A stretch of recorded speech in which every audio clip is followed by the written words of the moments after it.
speaking and is also associated with a number of social organizations, spreading awareness about climate changes and other issues. I request you, sir, to please share some kind words with the students.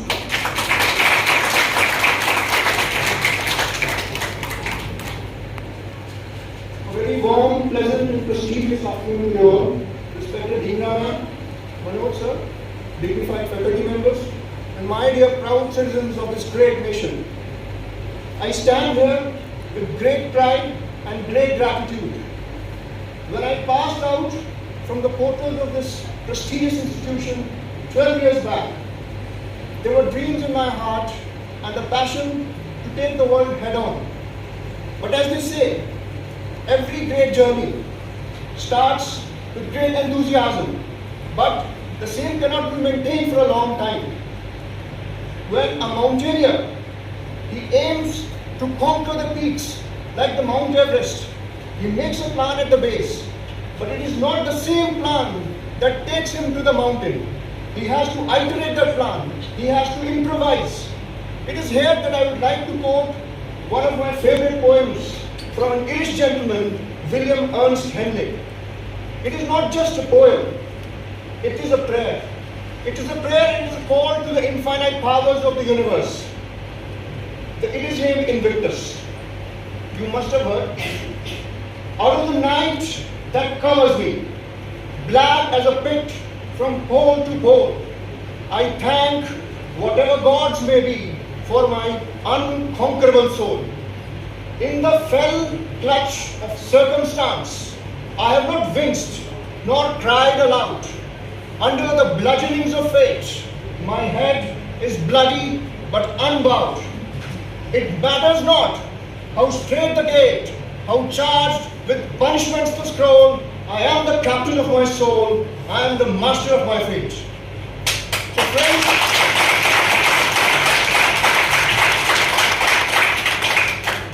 So friends, this is my message to all of you. We have one life.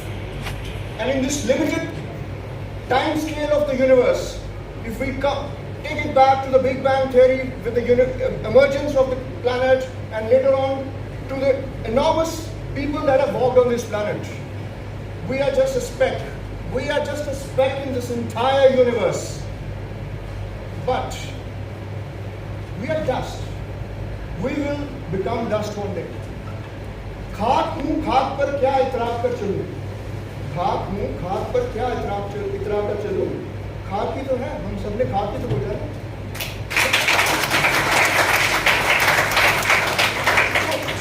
When ma'am told us to come here, I was thinking what I will share with the students.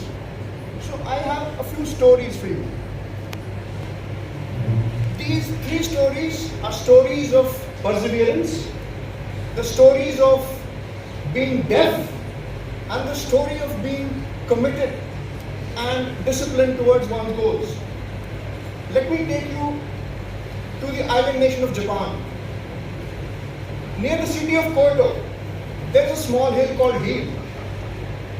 There you can find the village of the graves. There is a practice called Koisho. What happens, the monks of Japan, they challenge themselves to take this 7-year-long ritual where they travel 38,000 kilometers. In the first year, they have to travel 30 kilometers every day without fail. And it is after the first year, they are given an opportunity to either retreat from the challenge or continue. But once they have decided to continue, there is no looking back. And as Abhinandan said, look back and you are dead. So that is the point. Here it is literally they were going to be dead. Because they had to have this huge knife tied to their waists to remind them that if they quit the challenge, they have to cut themselves out. They died. That all these graves were all those people who took this challenge. In the second year also, they have to take a similar challenge. And the challenge kept increasing over the years. And in the history of Japan, only 44 people have done that. So it is a call to that commitment. So you all have to have that dagger to your necks.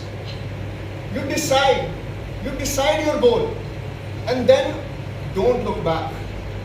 You have that dagger all the time, because there was a Spanish king who went to Argentina. He kept on burning all the bridges. So burn all your bridges, because you leave nothing to fate.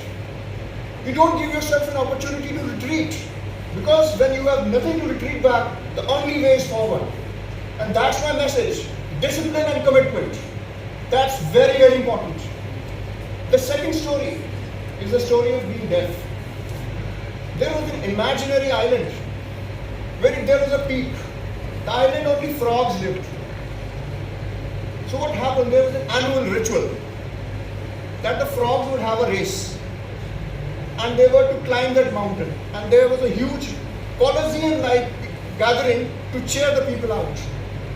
When the race started, the frogs would cheer and say, and in fact they would say, no one is going to climb the tree, no one is going to climb the peak, it's so high, it's so high. And as the height kept increasing, frogs started to fall down. The challenge was very insurmountable. But at the end, there was only one frog who would scale the peak. And everyone was amazed how he could do that when everyone else failed. So when he came back, they asked, how did you succeed? It was found out that he was deaf.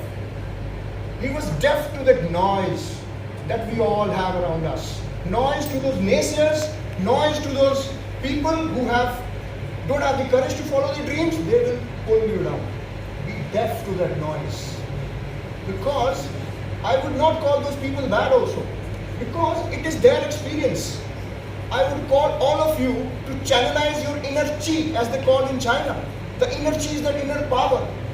A warrior takes every challenge head on. So you don't have to listen to that external noise.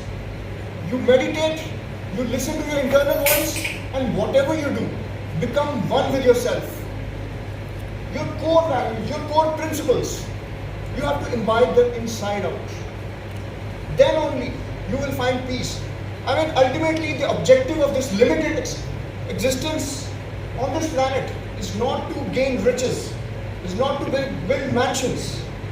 It is to live a life of value. As Abhinandan also mentioned, our father Joseph, he has been a great mentor. He told a story when we were kids. He said that whenever you have a dilemma to choose what you want to do in life, imagine you are dead. Imagine you are dead, and like this there is a huge hall, your grave is lying there, and your spirit can see that. And all the people you have ever met in your life, they are sitting in that auditorium. And they are asked to come one by one and say something about you, honestly what they feel. Father told, define the goal of your life by what you leave behind, the legacy that you leave behind. Do you want to be remembered of having gained huge amount of wealth, or having built huge muscles, or having traveled the world, or whatever? You have to decide what do you want to be remembered for. That is what our existence should mean to this planet. This world should be better because we came this way. We should be of value to our countrymen. And I would say, if you want to succeed in life, we have to be ready to pay the price. As Malala Yousafzai once said, when the entire world is silent, even one voice makes the difference. As we have seen, our wrestlers, the ones who brought fame to our country, they are the pride of our country. They are being ridiculed. It pains my heart to see them in that condition. And the responsibility and onus is on all of us, because our leaders are chosen by us. They are symptomatic of the society we have. And I think there is a great moral decline. When I see the youth of today, my heart pains. We are a country of great heritage. Swami Ravindranath Tagore, India's first Nobel laureate, he gave a call to the youth where the mind is without fear and the head is held high. Ladies and gentlemen, no longer the mind is without fear and head cannot be held high. Because we have lost touch with our own selves. The technology should not make us slaves. We should use the technology to our own benefit. We can make weapons out of metal, or we can make some surgical instruments also. Similarly, all of you should make a very good friend circle, because that is very pertinent, very, very pertinent. Choose your friends. You are the average of 5 immediate people that you surround yourself with. So be very careful. You don't recognize the importance of that. You yourself might be very motivated. You must be wanting to do something great, but sometimes our circle pulls us down. Rather, you should be vibrating at a frequency that people, they try to match up your frequency and they lift themselves up. Not you should go down. So spirituality is also important. Connecting with yourself is also important. So happiness, peace, and overall well-being, that should be the indicators of success. Success is not material success. Success is the success of internal peace. We have great billionaires, great millionaires, they don't sleep with peace. There are monks in the Himalayas. But I wouldn't say that we should all go to the Himalayas, but because the society needs us. The society, we should live here and try to bring a change. So my call to all of you is to be messengers of progress, messengers of positivity. Spread positivity around you. Respect your elders, very important. Try to drive maximum from the brilliance and experience of your teachers. Because the Guru burns himself like a candle and lightens the world. So you do respect that and do value their treasure. And about perseverance, I would mention, success usually and mostly doesn't come easy.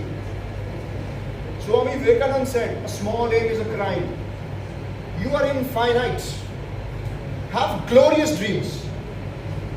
People of Japan, after Nagasaki and Hiroshima bombing, they worked overtime.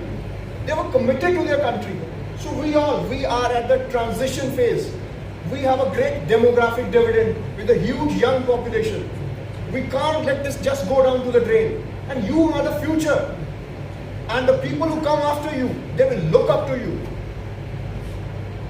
Don't you think yourself as weak or something you cannot do. See, this human mind is infinite.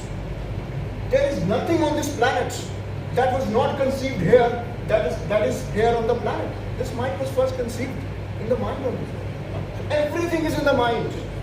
The mind is the most powerful weapon on this planet. There is no other weapon as powerful as this. There was a man called Carly in 1938 in Austria. He wanted to win an Olympic gold medal in shooting. He was practicing hard. But before 1940 Olympics, World War started, as you all know, in 1939. So his dream got delayed, the Olympics got delayed. He kept practicing. In the meantime, during one of the training exercises, he lost his right arm, his shooting hand, he lost it. So everyone believed he's gone, he's done and dusted. 1944 Olympics came, again the World War was there. After the war ended, there was one local national competition in Austria.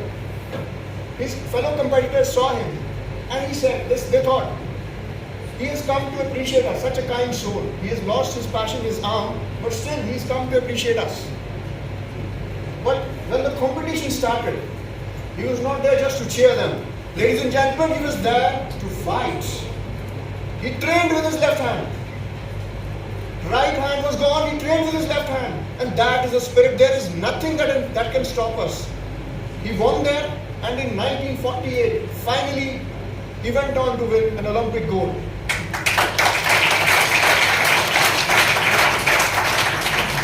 So what that means, आप सीमा रेखा से जितना ऊंचा लक्ष्य रखेंगे, आपको उतनी ज्यादा कीमत चुकानी पड़ेगी. अगर आप कीमत चुकाने के लिए तैयार हैं, तो जीवन में ऐसी कोई चीज नहीं है इस दुनिया में जो आप हासिल नहीं कर सकते। परिंदों को मिलेगी एक दिन उनकी मंजिल, के फैले हुए उनके पर बोलते हैं। वही शख्स रहता है खामोश अक्सर, जमाने में जिसके हुनर बोलते हैं।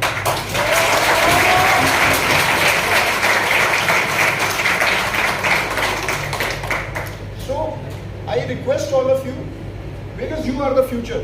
We both are accessible to you all the time. Ma'am has our number, you can take it from them. We are available on Facebook as well. So I want you to decide for yourself what you want to do. See, everyone has infinite talent. There is no dearth of talent. So let me ask you a question. साहस, साहस के विपरीत क्या word होता है? आप क्या मानते हैं कि साहस के विपरीत क्या है? कोई? Anyone of you? Please say something. साहस के विपरीत कौन सा लफ्ज होता है? कायरता.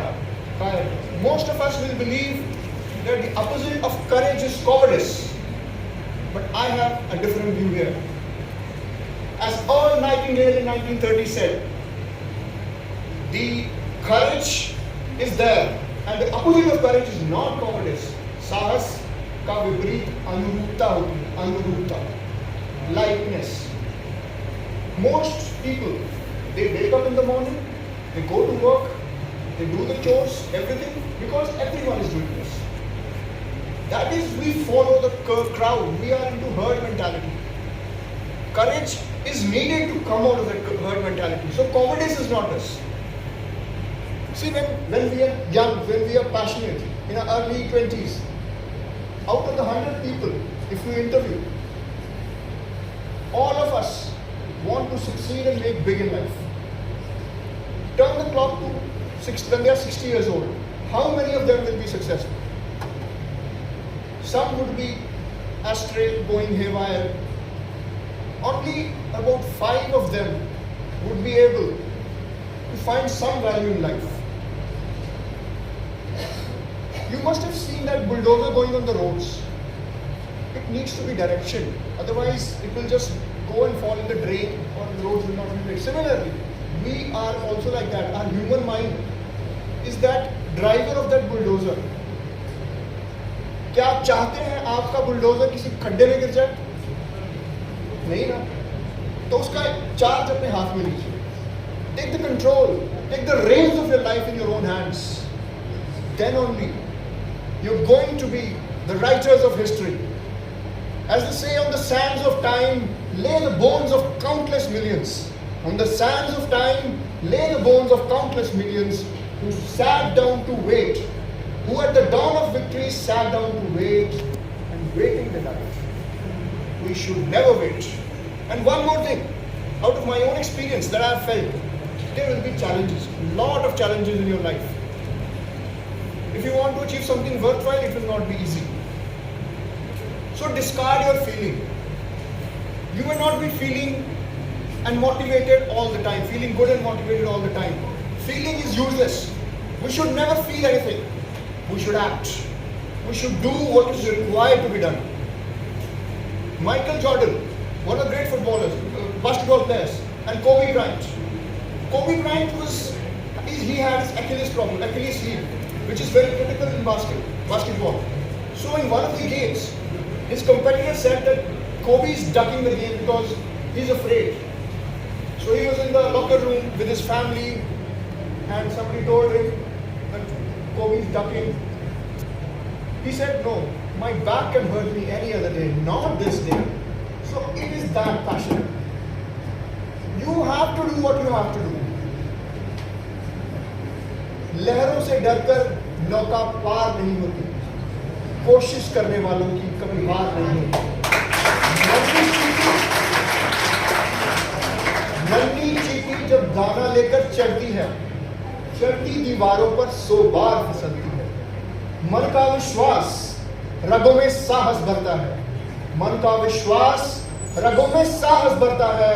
गिर कर चढ़ना, चढ़ कर गिरना ना करता है.